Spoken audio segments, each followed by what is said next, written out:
très sollicité. Là. Le mot n'est pas assez fort, là, c'est le premier mot qui me vient en tête, là, mais l'année a été très demandante pour eux. Donc, on doit prendre soin de nos enseignants. C'est à souligner qu'aujourd'hui, on a annoncé notamment une hausse des salaires pour les enseignants, puis des mesures pour améliorer leurs conditions de travail. Donc, ça, c'est une excellente nouvelle. Et on peut aussi collectivement reconnaître les efforts qui ont été faits par les enseignants et souligner aussi les réussites que les enseignants ont faites à travers tout ce processus de changement. Donc, il y en a, par exemple, qui ont développé une plus grande aisance avec l'utilisation des technologies dans leur enseignement. Donc, c'est pas rien, là, c'est des grands accomplissements. Donc, ce serait ça, là, grosso modo, là, que j'aurais envie de suggérer. J'ai vu Jason hocher de la tête régulièrement. Je me souviens très bien qu'en préparation du webinaire, on avait parlé de la présence, travailler sur la présence, peut-être nous en parler un peu, là. Oui, la présence, surtout pour les enseignants, juste pour les soutenir et de, comme vous avez dit, juste de continuer de soutenir. I'm going to have to switch languages. Yeah. I'm sorry. C'est parfait. Merci beaucoup. Just to make sure that we are working as an administration team and the professionals in the building, because the most important relationship is between the student and the teacher. So what can we do? Let's keep focusing on what can we do to make sure that relationship is the most important. Et toutes les barrières, parce que les enseignants sont fatigués. Tout le monde le savait à la fin de l'année passée. Il faut recentrer sur les solutions et tout le soutien et des aider à pas voir toutes les barrières qui sont là. Et de dire oui, c'est là, c'est vrai, mais aussi look at all of the great work that we're getting done. Look at what's happening here. Let me work on the barriers. Let us work on getting those out of the way so that you can just go back to being an awesome teacher in your classroom with the kids. It vraiment, it took a lot of work at the beginning of the year with les journées pédagogiques, en session avec les profs, en donnant beaucoup de temps, juste pour revoir tout ce qui est de positif et de voir les solutions, les problèmes, parce que ça fait 1 an et demi qu'on n'est pas réunis en personne non plus. Donc, il fallait réenseigner les enseignants comment être dans une réunion, comment participer en grand groupe, comment relaxer ou être à l'aise dans un corridor plein d'élèves ou dans une réunion. Donc, on a pris beaucoup de temps. On n'a pas fait beaucoup de professional development, mais on a fait beaucoup de travail sur l'estime, the building of the team, l'équipage, de remettre notre équipe en place. L'autre chose que j'ai vue cette année qui m'inquiète beaucoup, et on met l'accent là-dessus, c'est les sports féminins. Les garçons, oui, ça va. Il y en a des jeunes, il faut aller les chercher un petit peu plus, mais le niveau de participation dans les sports féminins était très diminué chez nous. Il fallait aller dans les salles de classe et vraiment tirer les secondaires 3, 4, 5 pour les retourner au gymnase ou les retourner aux autres activités. Ça fait parce que entre secondaire 2 et 3, c'est là où on voit la plus grande perte des athlètes féminines. Et on est fermé pendant 2 ans de temps. Donc, il faut vraiment cibler les athlètes féminines et les sports féminins pour être certaine qu'on va être capable de voir les équipes et les filles vont avoir les places pour faire les sports et réintroduire au sport, aux activités physiques. On va aller tranquillement au Padlet. Et puis, Marie-Pierre, Noémie, là, est-ce que vous aviez des éléments là, au niveau des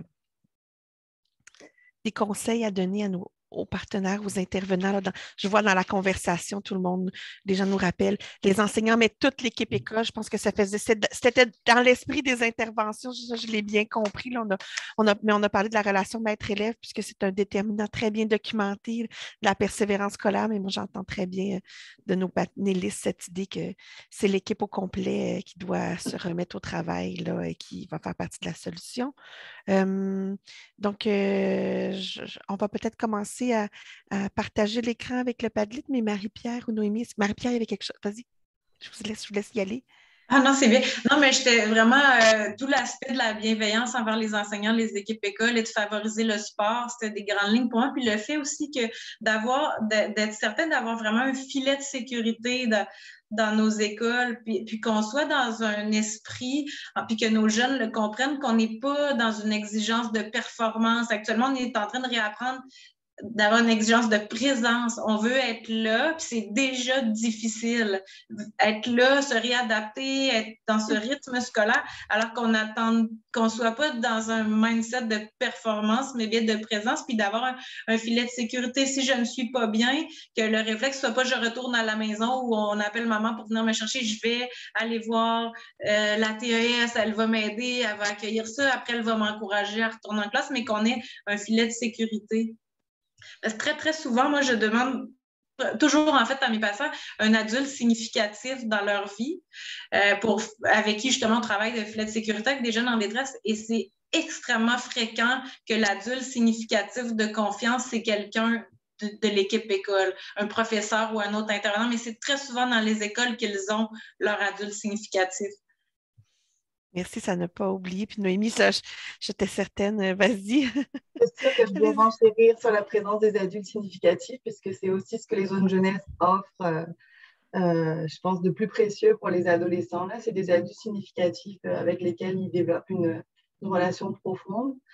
Je voulais juste ajouter que pour les adultes, il faut aussi prendre soin des intervenants, je pense, dans les organismes communautaires, parce que c'est pas juste les professeurs, là, je veux dire, tous comme adultes, on a aussi eu une année difficile. Donc, si on veut que nos intervenants soient disponibles émotionnellement pour connecter avec les jeunes, puis leur apporter le soutien émotif qu'ils ont besoin, il faut aussi qu'on prenne soin d'eux.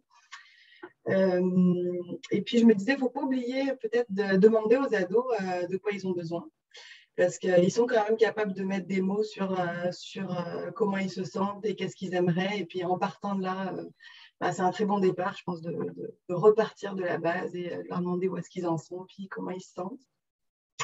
Puis peut-être l'autre chose que je voulais ajouter, c'est de ne pas oublier de garder des espaces inclusifs. Parce qu'on parle beaucoup du sport et en fait, il ne faut quand même pas oublier qu'il y a toute une partie des adolescents qui ne sont pas doublement vaccinés, qui donc n'ont pas de nouveau accès au sport et à toutes les activités concernées par le passeport vaccinal. Donc, une des choses que nous, on a essayé de faire au YMCA du Québec, c'est oui, on a réouvert les sports, puis bien sûr, le passeport vaccinal est requis. Mais pour ce qui est de nos zones jeunesse, toutes les activités qui sont dans la zone jeunesse ne requièrent pas le passeport vaccinal. Donc, ou s'il y avait des activités qui le requéraient, on les a fermées momentanément pour que cet espace reste 100% inclusif et que les jeunes qui ne sont pas doublement vaccinés aient un lieu où aller et des activités et puissent avoir aussi ce sentiment de retour à la normale. Merci Noémie. Je pense que les gens réagissent beaucoup là, dans la conversation à ça. Hein. Comment s'assurer que tous nos jeunes aient accès à ce dont ils ont besoin. Puis si on est en train de se dire que ce type d'activité-là est essentiel à leur santé, comment faire en sorte qu'ils y aient accès? On va y aller vers le Padlet maintenant. Ce serait le temps de partager l'écran. Les bons coups commencent à entrer là, dans la conversation. Je vais laisser Ginette nous en présenter peut-être. J'arrive, je suis là. Il y avait quand même plusieurs interventions. Je n'ai pas eu le temps de on revient une deuxième fois. Ouais, on revient une deuxième fois. Une deuxième fois. Je trouvais quand même, je me suis mis un petit code de couleur là, pour vous aider à cibler, mais il y a beaucoup de pratiques, mais il y avait quand même une interrogation de Catherine Fournier que j'aimerais quand même poser. Attendez. Oh non, on va revenir sur les questions à la fin, Ginette. Non, mais elle parlait de la place des parents. Okay. Donc, okay. C'est un discours, mais elle disait la place des parents, ce serait peut-être. Moi, j'aimerais ça. En tout cas, ce n'est pas une pratique, mais OK, ce n'est pas une question. Mais la place des parents là-dedans, parce qu'on en parle peu. Donc, oui. Une C'est un pratique. commentaire. On va y aller sur les pratiques, Ginette. On y va avec la pratique. Désolée. Mais là, je pense que les parents, on y reviendra peut-être tantôt. On va y Ouais. revenir, oui, On tout va y à l'heure. arriver. OK. D'accord. Alors, Je le note, je le note. il y avait une pratique qui était de Ricky Duchora, là, je la cherche là, parce que je les ai bougés, mais qui parlait, puis vous parliez de ne pas mettre de pression au niveau de l'académique, mais le service de pédagogique à la maison, donc de soutien pédagogique à la maison, est-ce que c'est des choses ici, là, le Centre humanitaire d'organisation de ressources et de référence d'Anjou, le CHORA. Notre équipe favorise la réussite scolaire en faisant le soutien pédagogique à domicile. Donc, je sais qu'il y a d'autres organismes aussi qui l'offrent, mais vous en pensez quoi? Est-ce que ça peut être aidant, des recommandations? Bien, justement, ça nous amène à parler des parents. Quelle belle façon de créer un lien avec les parents, puis de s'assurer que ça va bien à la maison, de garder le lien avec l'école, avec la scolarité. Je me rappelle plus c'est qui le mentionnait tout à l'heure parmi les panélistes, mais apparemment des jeunes qu'on a complètement perdu le contact parce qu'il n'y avait pas, par exemple, de tablette ou de moyens de communiquer. Donc, ça semble être une excellente façon de rejoindre justement des jeunes qui se sont davantage isolés en raison d'inégalités, de garder un contact avec des familles plus fragilisées. Donc, c'est super intéressant. Je ne savais pas qu'on pouvait faire ça, du soutien pédagogique à domicile. Donc, très inspirant comme pratique. Ginette, une autre pratique que tu voulais nous pointer, ou si les panélistes, vous voyez là, une pratique que vous aimeriez là, commenter? Il y avait une pratique ici. Ah, qui voulait parler? Désolée, je ne vous vois pas tous. Pardon, c'est Noémie, Noémie. vas-y. Oui, Non, je voulais juste renchérir sur ce qu'avait commencé à dire Christelle. C'est aussi peut-être cette année, encore plus fort que d'habitude, travailler à briser les silos.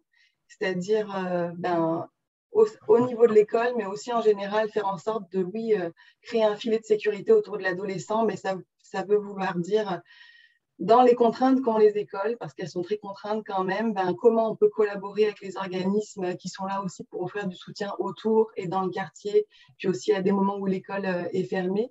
Et même en dehors des écoles, comment entre organisations on peut plus collaborer pour s'arranger, pour référer les jeunes et pas en échapper dans ce filet de sécurité qu'on essaye de mettre autour des adolescents.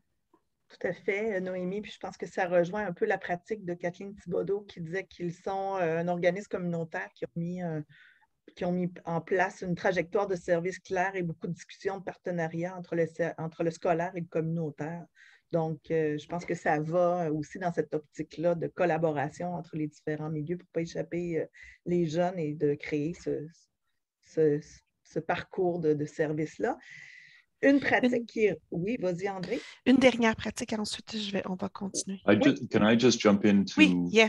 Because je pense que le travail académique, le support académique, pour nous, c'est devenu une porte d'entrée pour fabriquer les liens avec les élèves qui sont en difficulté émotionnelle ou peut-être socio-émotionnelle.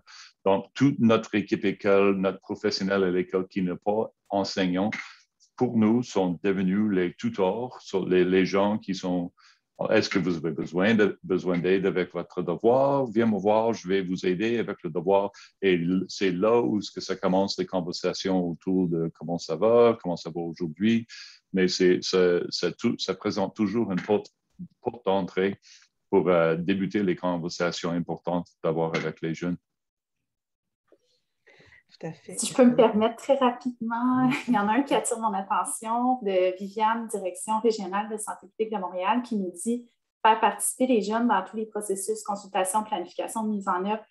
Je pense que ça, c'est vraiment une piste super importante dans le contexte actuel parce que les jeunes ils ont beaucoup eu le sentiment de perdre le contrôle sur leur vie, sur leurs décisions. Et le fait de les faire participer dans les processus, de les mettre au cœur des décisions, ça va contribuer à leur redonner un sentiment de contrôle puis un sentiment de compétence aussi. Puis on sait à quel point ces sentiments-là sont importants pour la réussite, l'engagement, la santé mentale. Donc, dans tous les organismes, dans les écoles, dès qu'on peut impliquer les jeunes dans les processus décisionnels, des décisions qui vont les concerner, c'est quelque chose de très positif, puis c'est un principe qu'on peut vraiment adopter là, dans plein d'activités, dans plein de programmes. Donc, mais il y a tellement des belles pratiques, là, je veux dire, on pourrait passer beaucoup de temps à en discuter. J'espère qu'on va pouvoir les avoir après pour pouvoir les diffuser puis inspirer tout le monde avec ça, là. Oui, bien, l'objectif à la fin, là, lundi, vous allez recevoir là, pour tous les participants et nos panélistes là, le dossier du webinaire avec le lien pour écouter le webinaire et le lien pour le Padlet où on va continuer à aller se faire une communauté d'échange sur des pratiques inspirantes et porteuses pour soutenir nos jeunes là, dans ce retour en classe et dans cette année toute particulière encore une fois. On va cesser le partage d'écran. Ça rentre, c'est incroyable. Là, les commentaires, c'est parti. Vous êtes en feu. Merci beaucoup. Continuez. Je pense que c'est intéressant et c'est inspirant. Vous étiez beaucoup là, dans le sondage, à avoir répondu aux questions. On vous demande toujours quelles sont vos attentes pour le webinaire. Hein. Beaucoup, vous avez dit, je veux repartir avec des trucs précis, concrets à faire. Le Padlet, c'est notre façon un peu aussi de répondre à cette attente-là que vous aviez. On pense qu'à 250, on est pas mal intelligent pour mettre ensemble des exemples et des solutions qui peuvent être très intéressantes là, pour nos jeunes. Alors, j'espère que ça vous inspire, puis on continue là, à aller enrichir notre Padlet et puis on va vous faire tout parvenir ça là, à la fin. Donc, on va rentrer dans un deuxième cycle de questions avec nos invités. Là. Merci beaucoup encore d'être avec nous. Alors là, on va y aller sur les signes de désengagement. C'est à quel signe de désengagement il faut faire attention cette année? Puis si ces signes-là sont présents, comment intervenir? Donc, j'allais débuter avec Christelle. Bien, évidemment, les élèves qui avaient déjà un engagement faible ou des grandes difficultés scolaires, là, sans surprise, ils auront été impactés par ce qu'on a vécu. Mais j'aimerais ça attirer votre attention sur 3 cas de figure là, qui peuvent peut-être passer un peu inaperçus. Jason, vous l'avez nommé tout à l'heure, les élèves qui sont sur le bord, là, qui sont un petit peu en bas de 60 % ou un peu en bas de 70 %. C'est des élèves souvent qui n'ont pas de problème de comportement, qui ont quand même un bon engagement, mais au plan académique, ils sont toujours un petit peu à la limite. Bien, il faut savoir que pour ces jeunes-là, le fait de vivre un événement de vie difficile, ça peut précipiter le décrochage scolaire. C'est les élèves qui sont les plus vulnérables aux événements de vie, puis on s'entend que la pandémie, bien, c'est tout un événement de vie. Donc, je pense qu'il faudrait surveiller tout particulièrement ces jeunes-là parce qu'ils sont très à risque de se désengager et éventuellement d'abandonner l'école. Et pour ces jeunes-là, les facteurs les plus importants pour les garder à l'école, c'est le soutien et l'aide psychosociale. Donc, vraiment, là, on en a parlé tout à l'heure, là, donc tout est connecté. Je reviens aussi sur le sentiment de compétence, le sentiment de contrôle. Donc, je l'ai évoqué rapidement tout à l'heure, mais les élèves, l'an dernier, se sont sentis incompétents parce qu'ils avaient de la surcharge de travail. Ils perdaient le contrôle sur leur vie parce que tout d'un coup, il y avait des événements qui annulaient tous leurs projets. Bref, donc portez attention aux élèves qui se sentent dépassés, qui se disent surchargés. Il va y en avoir encore cette année, forcément. Puis on peut leur donner des outils de planification ou des outils pour améliorer leur sentiment de contrôle. Par exemple, on peut les inviter à réfléchir, mais qu'est-ce que tu peux faire dans la prochaine heure pour améliorer la situation ou commencer cette tâche-là, plutôt que de voir la grosse montagne au complet. Puis c'est sûr qu'en faisant ressortir les petits succès, les petites réussites chez ces élèves-là, bien, ça va beaucoup les aider à se valoriser et à renforcer leur sentiment de compétence. Et en terminant, j'aimerais attirer l'attention là, des participants aujourd'hui sur l'engagement affectif. Donc, c'est probablement le type d'engagement qui a été le plus affecté par ce qu'on a vécu l'an dernier. Qu'est-ce que c'est l'engagement affectif? C'est notre relation affective à l'école, l'intérêt qu'on a envers l'école, envers les apprentissages, nos relations avec les acteurs de l'école. Donc, c'est plus difficile à observer un élève qui est affectivement désengagé parce que ce n'est pas nécessairement un élève qui va commencer à s'absenter ou à ne plus rendre ses travaux. Ça vient plus tard. Mais il y a une perte d'intérêt envers l'école, une perte de valorisation aussi de l'école. Donc, c'est important de continuer à travailler sur le sentiment d'appartenance puis de s'assurer que chaque jeune dans l'école trouve sa place dans l'école, est valorisé, est reconnu et apprécié. Donc, ça contribue énormément à l'engagement affectif, de même que la relation avec les adultes significatifs et pas seulement les enseignants. Donc, c'est les 3 cas de figure qui sont plus discrets sur lesquels je pense qu'il faudrait porter attention cette année. Donc, les élèves affectivement moins engagés, ceux qui sont sur le bord académiquement, les élèves qui se sentent dépassés, qui ont un moins grand sentiment de contrôle et de compétence sur leur situation. Merci beaucoup, Christelle. Jason, du côté de l'école, quels sont les signes auxquels vous faites attention cette année? Je pense que le plus important, c'est le lien entre, comme j'ai dit déjà, c'est de fabriquer un lien fort entre l'élève et le professeur ou l'équipe à l'école pour qu'on puisse voir quand ça va mal ou quand ça va bien. C'est de vraiment valoriser ce lien-là et se rassurer que tous les élèves savent qu'on est là et comment les faire. J'ai beaucoup aimé le fait que Crystal a dit tantôt de mettre l'élève au centre aussi. Je pense qu'il va falloir qu'on demande aux élèves qu'est-ce qu'on pourrait faire pour les introduire à nos professionnels. Parce que la manière d'apprendre l'information est évoluée depuis l'école est fermée. Donc, il faut vraiment faire une mise au point de qu'est-ce qu'on fait pour livrer l'information, de communiquer avec les élèves, pour leur montrer qui est là et qui fait quoi. On ne peut pas se fier que c'est fait, on ne peut pas se fier qu'ils savent tous et on ne peut pas faire ce qu'on faisait avant la pandémie. Il faut s'adapter et aller chercher les élèves où ils sont. Merci, Noémie, du côté des ondes jeunesse. Là. Quels sont les signes de désengagement auxquels vous faites attention cette année? Le micro? Ah, voilà. Je ma souris pour me démuter. Excusez-moi. Pas de souci. Non, mais je pense qu'on a dit l'essentiel, là, valider les émotions, apporter un soutien émotif aux jeunes chez qui on voit des signes de désengagement. Souvent, c'est des jeunes qui vont être en retard, qui vont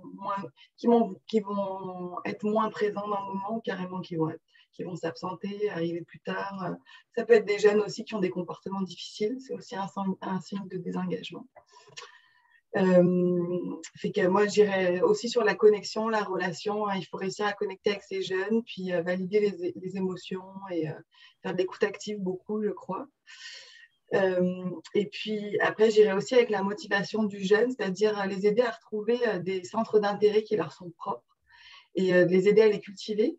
Parce qu'en fait, on le sait que la motivation qui vient de soi, c'est celle qui est la plus puissante. Donc, je pense que les jeunes qui sont en train de décrocher, il faut qu'on arrive à les raccrocher à quelque chose qu'ils aiment et qui les intéresse, même si c'est au départ pas forcément directement lié à l'école. Ce qu'on a dit aussi sur faire des écoles, des milieux de vie, je pense que c'est essentiel parce que les ados, en fait, ils ont envie de croquer la vie à pleines dents et ça passe beaucoup par les relations avec les pairs. J'avais un dernier élément et je pense que je suis en train de l'oublier. Je peux revenir, Noémie. Je vais aller avec Marie-Pierre, puis vous me faites un petit signe, puis je reviens à vous, Marie-Pierre, là, de votre côté. Quand les jeunes arrivent, là, on est bien au-delà du désengagement. Ils sont souvent dans des situations de détresse. Et quels sont les signes à surveiller pour détecter les jeunes qui se dirigent vers cet état-là, là? Ceux qui sont, ce qu'on a nommé, ce que Christelle a nommé, je pense, peuvent être les signes qui se dirigent vers là. Nous, effectivement, ils sont en détresse une fois qu'ils arrivent, mais un jeune qui va s'isoler davantage ou une phrase clé, des fois qu'on va entendre d'un prof qui connaît beaucoup des parents, ils vont dire je le reconnais plus. Pour moi, un parent qui me dit je reconnais plus mon ado, là, ça, c'est c'est un drapeau rouge, là. Ils sont pas sur le même mode relationnel, où ils vont un peu tout d'un coup trouver que tout est plate. Ah, ça me tente plus de telle affaire. Ah, tout est devenu un peu inintéressant. Puis tous les éléments là, que les autres partenaires ont nommés. Et puis, on va pouvoir, encore je reviens avec l'anxiété, les voir devenir plus envahis, plus préoccupés. Si on parle par rapport à l'école, ben là, souvent, le dimanche soir, là, ils vont pas très bien parce que demain, il y a l'école. Là, alors ça, on va observer ça. Puis quand vous allez souvent dans les écoles être la personne qui va recevoir en premier les pensées suicidaires. Parce que, comme je disais, souvent, un adulte significatif est à l'école et c'est à cette personne-là que les ados vont le confier. Puis nous, quand ils le font, on souligne beaucoup leur courage là, de l'avoir fait, d'en parler avec un adulte. Alors, nous, malheureusement, quand ils arrivent à nous, souvent, il y a des idées ou même il y a eu un geste suicidaire.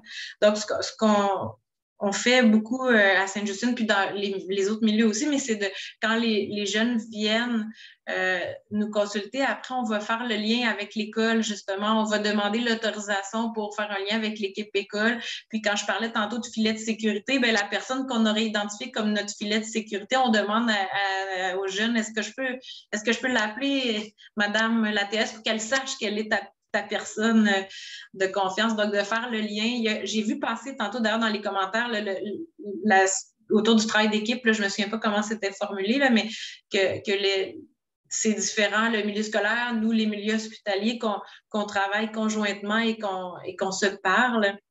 Je pense que c'est aidant. Donc, voilà. Merci beaucoup, Marie-Pierre, Noémie. Est-ce que vous avez retrouvé l'idée que... Non. Peut-être, Marie-Pierre, dans la préparation de la discussion, on avait aussi évoqué ces jeunes pour qui c'est des gardés à l'école, tout le défi là, actuellement, là, ces jeunes anxieux de peut-être résister à la tentation de les retourner à la maison, de les accompagner à vivre dans l'école leur anxiété pour réintégrer. Peut-être vous en avez parlé un peu de la présence, peut-être élaborer un peu là, sur tout cela. Bien, en fait, c'est ça, c'est qu'on veut, dans notre système, un peu, c'est sûr que si on est dans l'anxiété, puis l'anxiété, elle monte beaucoup, beaucoup, puis là, je quitte mon lieu anxiogène, l'anxiété, elle va redescendre très rapidement. Là, ça va marcher, je m'en vais à la maison, puis puis ça va rebaisser, puis là, tout va bien.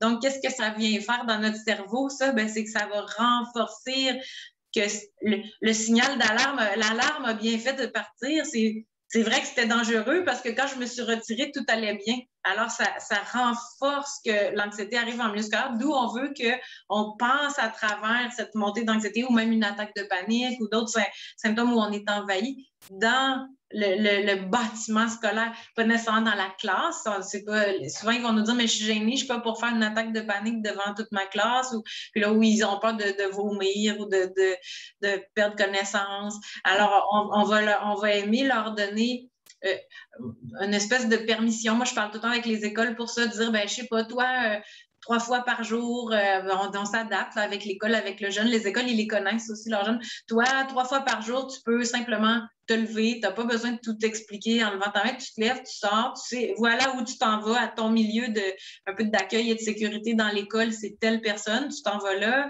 Puis on va traverser ce moment d'anxiété en demeurant dans l'école, en le soutenant. Puis après, ben, on peut retourner à la classe au lieu d'être parti à la maison et de renforcer, de faire une espèce de conditionnement avec l'anxiété. Merci beaucoup. Et maintenant, on va... Ah, Noémie. J'ai retrouvé, puis ça va faire du pouce sur ce que Marie-Pierre venait de dire, c'était d'avoir les conversations avec les jeunes sur comment ils prennent soin d'eux quand ça ne va pas, avant que ça n'aille pas. C'est-à-dire que si là, nos jeunes, ils ont l'air d'être corrects, c'est le bon moment pour savoir qu'est-ce qui te fait du bien, toi, d'habitude, quand ça ne va pas, pour avoir son plan, en fait, prêt. C'est-à-dire le moment où il va y avoir une chute ou quelque chose de plus difficile ou un échec, voilà, j'ai ma petite liste de choses qui me font du bien, concrètes, puis c'est ma liste qui est hyper personnelle. Et que je pense que c'est une conversation à avoir avant que peut-être on ait les premiers résultats du premier trimestre ou les choses comme ça. Là, c'est une bonne idée. Allez-y, Marie-Pierre. Ça m'a fait penser ce que Noémie a dit. Je pense comme les mots clé un peu pour moi, ce serait vraiment flexibilité puis adaptabilité, ça se dit pas, s'adapter Agilité. à nos jeunes. Ben, faut s'adapter à eux. Il ne faudrait pas être, par opposition à être rigide. Ah ben non, nous c'est comme ci, puis Laurent c'est ça. Ou je ne sais pas si lui il a besoin d'avoir tel petit objet. Ou moi, des fois, je leur fais faire des survival kits. Là. Ils ont une petite trousse là, de moyens, de stratégies qui leur fait du bien. Ben, est-ce qu'on pourrait laisser amener la petite trousse ou de s'adapter et d'être flexible? Je pense que ça, c'est des mots vraiment importants là, pour bien les soutenir. Merci. Oui, Jason, allez-y. Juste pour fermer la boucle avec la flexibilité et l'adaptabilité aussi, parce qu'on se rend toujours au mur des examens ministériels. Donc, pour fermer la boucle et pour être capable d'être adaptable ou flexible, souple, agile, tout ça, il faut qu'on les informe. Sont quoi les options? Si je ne suis pas capable de finir ça, sont quoi les options? Où est-ce que je m'en vais pour reprendre ça et de dire, OK, ce sont les moyens qu'on a présentement. Vous pouvez aller là, vous pouvez aller là. Si on n'a pas fini à la fin de cette année, pas de problème. Ce sont les options. C'est les diplômes qui viennent du secteur adulte ou les diplômes ou encore une fois, une cégep qui dure 3 ans et demi au lieu de 2 ans et demi, c'est pas grave. Donc, c'est vraiment de communiquer l'information et les ressources. Où sont les ressources et où est-ce que je vais après? Ouvrir des portes. Ouvrir des portes pour des options. Là. Il y a plusieurs chemins. Merci beaucoup. On va aller rapidement, on va retourner au Padlet. Là, donc, peut-être en rafale là, quand même, parce qu'il y avait eu des commentaires là-dessus. Là, j'irai sur une dernière question. À la lumière de ce qui a été dit, là, comment les parents, la communauté autour, qu'est-ce qu'on a à dire pour l'entourage, le rôle de l'entourage dans toutes ces situations-là, dans cette prévention-là, là, pour que nos jeunes aillent bien? Christelle? Oui, bien, je pourrais parler un peu des données, ce qu'on a vu dans nos données, puis également dans les données d'une étude menée par Mélissa Généreux sur l'engagement scolaire affectif, justement. On voyait qu'il semblait avoir une association, mais c'était très préliminaire comme analyse, là, avec le contexte familial puis l'engagement scolaire à l'école. C'est toujours un peu le cas en temps normal. Là. On le sait que les variables familiales, c'est très lié à la réussite éducative puis à l'engagement scolaire, mais on voyait quand même que pour les jeunes qui avaient moins la possibilité de parler de leurs problèmes avec leur famille, par exemple, ils avaient tendance à être moins engagés à l'école. Puis, dans nos données à nous, ce qu'on voyait à tous les moments durant la pandémie, donc autant au début du confinement, après ça, pendant l'année scolaire, les jeunes qui percevaient du stress dans leur famille avaient un engagement aussi moins élevé. Donc, puis, on le sait, les familles qui vivent des situations d'adversité, comme par exemple de la pauvreté, ils font déjà face à de nombreux facteurs d'adversité dans leur vie quotidienne.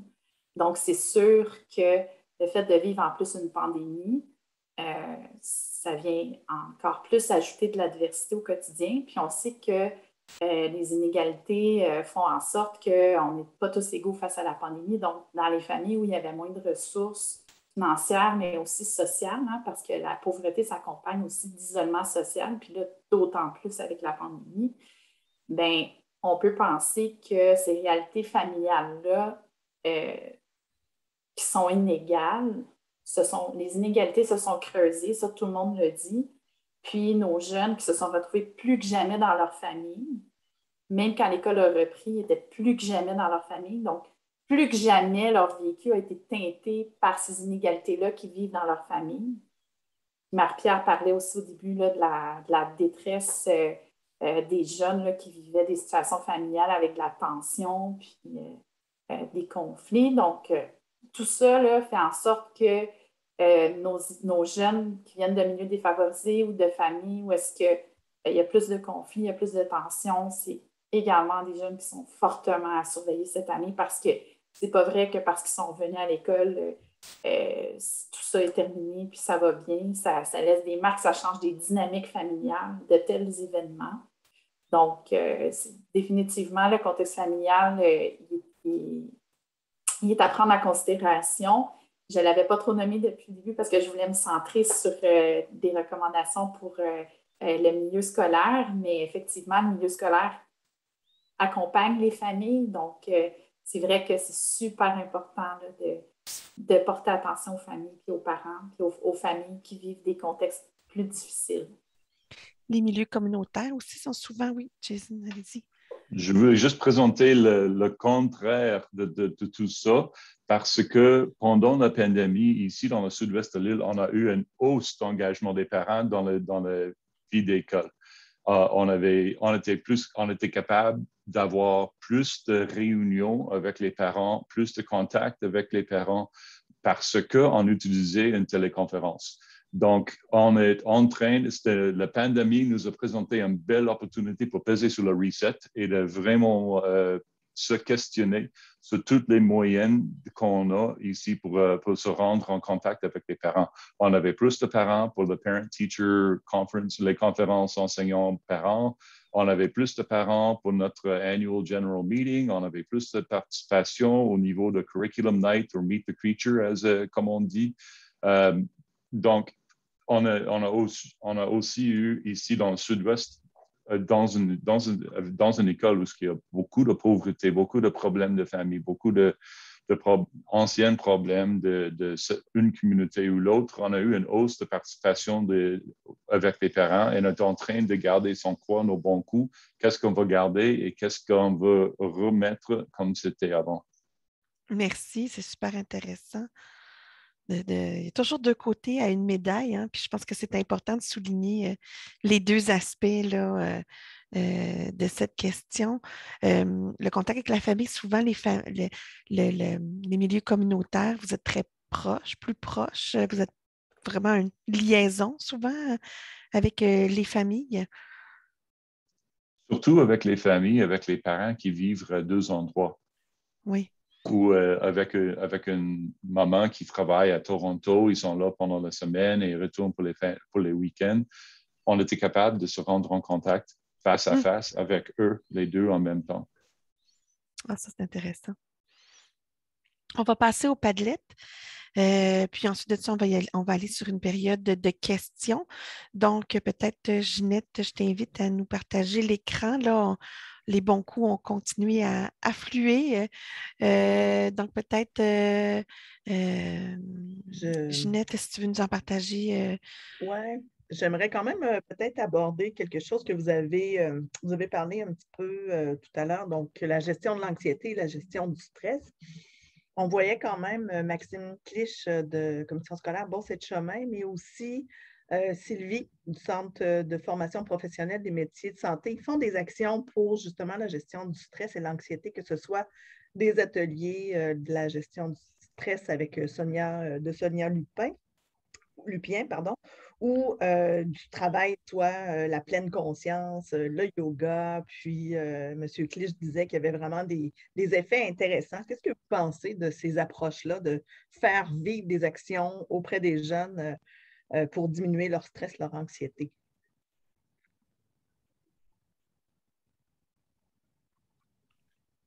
Oh, pas de réponse.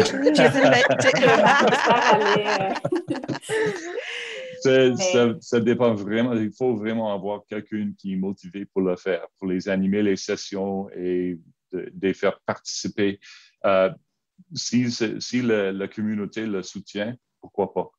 Si on va tout essayer, on peut tout essayer. Je pense qu'on sait tous les bons effets des endorphins après une session d'exercice.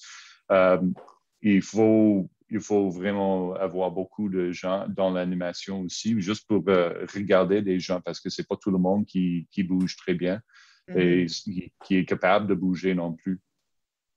Moi, j'avais peut-être quelque chose en lien avec la pleine conscience et la méditation. C'est des approches super intéressantes. Il faut faire attention, par exemple, parce que de plus en plus, on se rend compte que ça ne convient pas à tous les jeunes, en fait.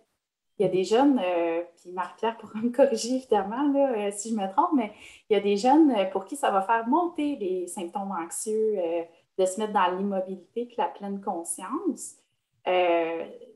faut faire attention, il faut s'assurer que ça répond en fait aux besoins des jeunes qui sont là. Il y a d'autres jeunes qui ont, au contraire, ils ont besoin plus d'activités où est-ce qu'ils vont pouvoir mobiliser leur énergie, puis bouger, se défouler. Ça va apaiser leur stress parfois plus que, par exemple, un atelier là, de méditation ou de respiration consciente qui fonctionne très, très bien pour beaucoup de jeunes. Là. Fait que, c'est vraiment, c'est pas évident de trouver des approches là, qui fonctionnent pour tout le monde. Je pense Mais que... Oui, Sorry. pardon. Désolé, je ne voulais pas vous... Continue, c'était ça. Je sais Non? que l'approche de Sonia Lupien enseigne aussi des stratégies pour dédramatiser le stress. Puis ça, je pense que c'est super intéressant dans le contexte actuel où est-ce que, justement, il y a une dramatisation. Ah, on a pris du retard, oh mon Dieu. Donc là, comment on peut surfer sur notre stress puis en faire un allié au quotidien, ça, c'est super intéressant. Fait que je pense que ces ateliers-là, ils ont toujours été pertinents, mais ils sont probablement d'autant plus dans le contexte actuel qu'on vit. Puis pour les adultes aussi, hein, c'est pertinent, ces ateliers-là. Donc, ça peut faire du bien à tout le monde. Jason voulait aussi là, un commentaire. Oui, juste une petite chose, quand on parle des sessions d'atelier ou des ateliers de yoga ou de méditation, c'est dans un milieu scolaire, c'est important d'éviter toutes les de nommer une session de méditation ou une session de yoga parce qu'il y a une communauté ou l'autre ou une personne qui dit « Oh non, moi je ne fais pas de yoga ». Mais si on dit « OK, mais on va juste se mettre debout et on va bouger un petit peu, on va faire ci, on va faire ça », là, tout le monde va participer. Et aussitôt qu'on dit « On va faire une session de méditation », et on va voir deux, trois, quatre garçons dans la classe qui disent « Oh non, je ne fais pas ça ». Mais si on dit « On prend 2 minutes pour réfléchir à » ou on juste prendre une petite seconde ici pour reposer la tête un petit peu avant qu'on continue, c'est vraiment les labels, comme on dit, de nomination comme une chose ou l'autre. Marie-Pierre, allez-y. Je suis interpellée par la pleine conscience parce que je l'enseigne à des groupes de jeunes qui sont avec des troubles de personnalité limite, donc très, très agissants, puis des fois qui ont eu des traumas. Mais c'est que nous, on va prendre une approche où il n'y a pas que la méditation pleine conscience parce qu'effectivement, les personnes, surtout avec des traumas, des enjeux d'attachement, d'anxiété, beaucoup quand c'est très introspectif, effectivement, ça peut être à tout le moins au début pas quelque chose de possible. Mais on peut faire en pleine conscience une game de basketball. Donc, on va essayer d'être en pleine conscience au début sur des choses un peu plus à l'extérieur qu'à l'intérieur, mais d'être vraiment dans le moment présent. Quand je colore ce mandala, je suis vraiment dans mes couleurs, puis de voir les effets sur eux, finalement, d'être dans une chose à la fois. Mais plus dans la participation en pleine conscience, parce qu'effectivement, dans les trucs plus introspectifs, ça ne répond pas à tout le monde. Puis les longues méditations et tous les ados, souvent, ils n'aiment pas tellement ça. Justement, ça ne les interpelle pas tant que ça. Mais il y a beaucoup d'autres choses qu'on peut faire en pleine conscience puis qui vont apprécier. Puis aussi, c'est de leur dire, bien, il y a des choses qui marchent bien pour certains, puis d'autres moins bien. Puis toi, c'est toi d'aller choisir. Nous, on te présente plein d'affaires, on t'en enseigne tout plein. Puis après, toi, tu prends ceux qui te conviennent et qui t'aident, puis tu fais ta petite trousse avec ça. Merci beaucoup à tous. On va cesser le partage d'écran. Le temps file, mais comme je mentionnais, on va l'envoyer à tous. Après, ce serait l'heure maintenant de la période de questions. Si on a eu des questions de nos participants, Mireille, on a Dominique Lemay qui a levé la main, mais on vous invite à inscrire dans le question-réponse votre question. On ne va pas ouvrir les micros à plus de 200 personnes, donc je vous invite à l'inscrire dans les questions-réponses.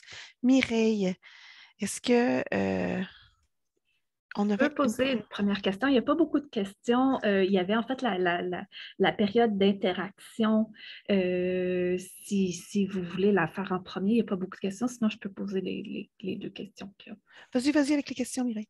Parfait. Donc, la première est de Rachel de Rap Jeunesse. Je crois qu'elle s'adresse plutôt à Jason qui a mentionné en début la participation des filles aux activités sportives. Elle demande, avez-vous réfléchi aux conditions qui pourraient aider les filles à se sentir plus en sécurité lors des activités sportives, aux raisons qui font en sorte qu'elles participent moins aux activités sportives scolaires? Oui, en fait, on a besoin de plus d'entraîneurs féminines, on a besoin de plus de modèles, on a besoin qu'on les fait voir les filles qui font des sports, pas au niveau professionnel, mais ça fait longtemps depuis qu'ils ont vu un match de basket entre deux équipes écoles en high school. Ça fait longtemps qu'ils n'ont pas vu les filles être dans une position de sport ou actif. Donc, les cours d'éducation physique, on les met à YouTube, des fois, de temps en temps, juste pour montrer comment on fait comme ça. On va regarder le match ensemble. Et ça, c'est le match d'école secondaire. D'ici, ça fait quelques années, mais au moins, on connaît peut-être des gens qui sont plus finis ou sont allés au cégep, mais juste de fait de les voir et d'avoir des entraîneurs qui sont capables de parler avec les filles aux défis et aux problèmes qui sont uniquement féminines et c'est plus confortable pour eux pour adresser les problèmes et de donner voix aux filles aussi, de demander les questions, surtout dans les écoles comme ici où c'est pas tout le monde qui parle à leurs enfants comment s'habiller proprement pour une classe d'éducation physique, quelle brassière est-ce que je devrais porter, qu'est-ce que je fais, et tout ci et ça. Donc, oui, on en a pensé, on fait tout ce qu'on est capable de faire. On va voir si ça donne des résultats. Merci beaucoup. Est-ce que quelqu'un d'autre voulait intervenir sur la question? Christelle? Il y a des superbes initiatives dans plusieurs milieux scolaires. Je ne sais pas si c'est le cas dans votre établissement, Jason. Il y a Filles actives. Est-ce que vous l'avez dans votre école? C'est un organisme en fait spécialisé pour le sport féminin, puis il accompagne les filles qui ont même continué leurs activités pendant l'année scolaire tout le long, là, dans le fond. Ils n'ont jamais arrêté. Fait qu'ils ont proposé des trucs en ligne. C'était pas super populaire, comme on l'a évoqué plus tôt. Les jeunes en avaient assez des activités en ligne. Mais cette année, ils ont repris les ateliers dans les écoles. Donc, peut-être que c'est un organisme à avoir pour encourager la participation sportive des filles. Puis, je voulais juste ajouter, tout à l'heure, je vous ai dit, on a vu que le sport, c'était vraiment associé au bien-être psychologique. Puis ça, je tiens à le préciser, c'est vrai autant pour les garçons que pour les filles. Dans toutes les études, là, on voit que c'est autant important pour les filles que pour les garçons. Donc, oui, filles actives, voilà, c'est exactement ça. Merci beaucoup. Alors, une autre question, Mireille, peut-être? Je t'en avais deux, alors on va y aller tout de suite avec la deuxième. En fait, il y en a une troisième qui s'est ajoutée. Et il y a Hélène Dufresne qui demandait comment ne pas échapper ceux qui ont eu 18 ans cet été et sont devenus adultes après 1 an et demi de pandémie.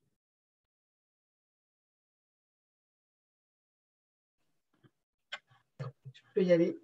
Oui, dans les zones jeunesse, donc on a certaines zones jeunesse nous, qui vont jusqu'à 24 ou 30 ans. Donc là, c'est des moments, c'est des espaces où du coup, ils sont encore bienvenus. Puis c'est toujours un enjeu chaque année de qu'est-ce qu'on fait des jeunes qui ont 18 ans, puis comment on les accompagne vers la suite.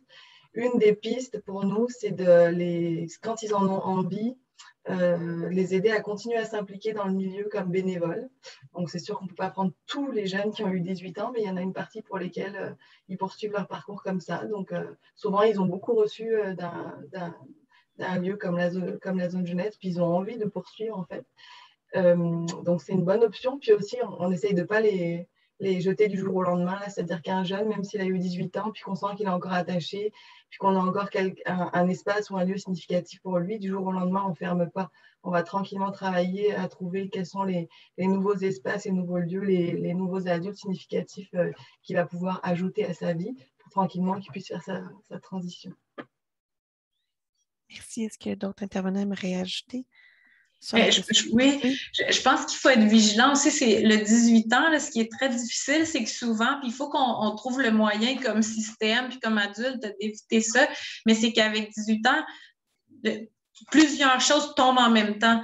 J'ai plus mon psychologue, j'ai plus mon pédiatre, j'ai plus le droit d'aller à telle activité. Puis là, ça arrive tout en même temps. Là, ils étaient soutenus parce qu'en difficulté. Et là, ils ont leur 18. Tout comme ceux qui avaient la DPG, ils en ont plus. Puis là, ils perdent tous leurs services en même temps. Donc, je pense de beaucoup miser sur des programmes. Je viens de voir passer 15-25, mais je sais pas c'était quoi la phrase. J'ai juste vu 15-25, mais oui, 15-25. Mais il faudrait pas qu'ils perdent tout en même temps. Donc, on essaye d'avoir des fois une dérogation. On dira on va prolonger tel service pendant que celui-là, on ne l'a plus, ou faire le lien avec l'adulte. C'est difficile le passage à l'âge adulte et beaucoup de nos jeunes, ça les angoisse quand même beaucoup.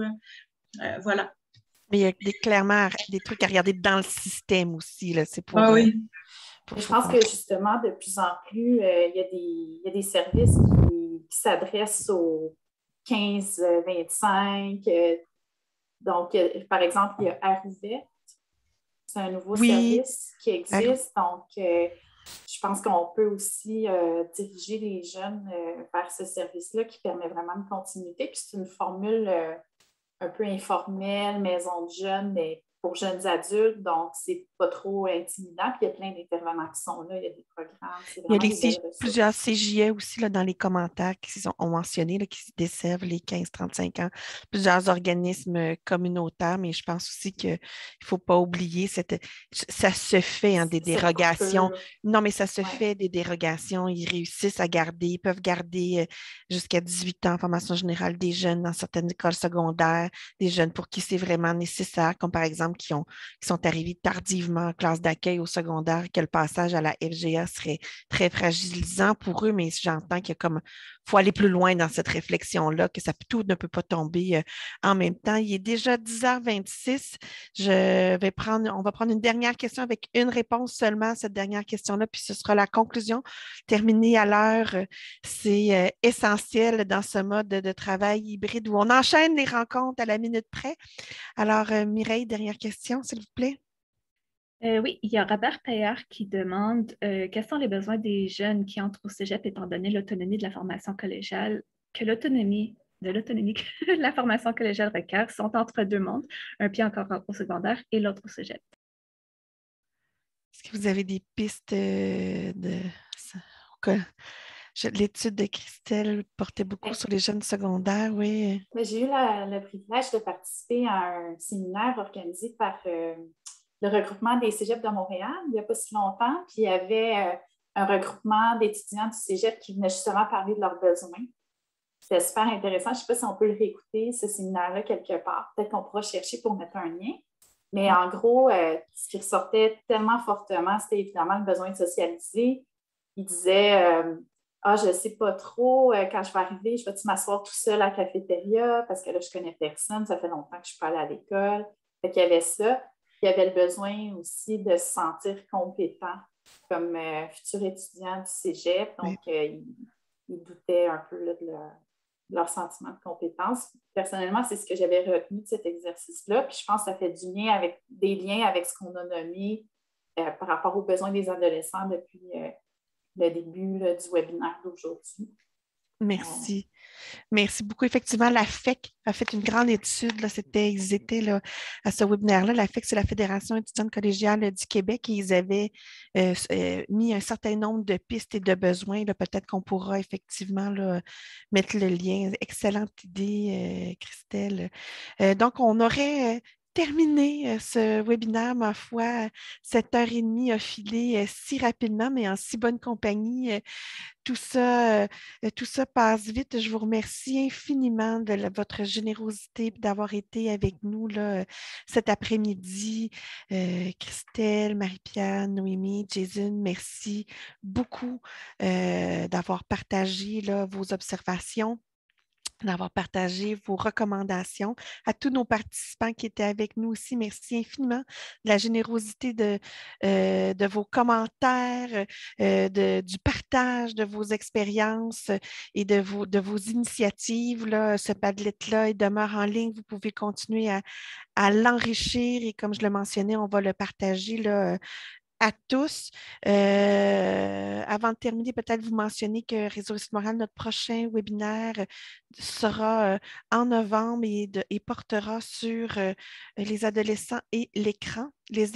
Donc, le lien entre les écrans, l'engagement, ses habitudes de vie. Donc, la santé publique de Montréal a sorti cette semaine déjà quelques données là, exclusives là, qui ont été faites, là, un sondage auprès de 700 jeunes montréalais au cours de la dernière année. Donc, c'est le prochain sujet qu'on va creuser ensemble. Mais pour clore ce webinaire d'aujourd'hui, je vous rementionne qu'à lundi, vous recevrez tous les participants un courriel dans lequel vous trouverez le lien pour la rediffusion du webinaire, le Padlet avec les bons coups partagés, un lien pour l'inscription à nos listes de diffusion si vous voulez toujours être au courant de ces conférences qu'on organise et un formulaire d'évaluation de notre panel d'aujourd'hui. On vous invite à le compléter. Pour nous, c'est des informations très précieuses. On prend en compte vos commentaires pour s'améliorer constamment dans la préparation là, de ces rendez-vous-là qu'on a avec vous cette année.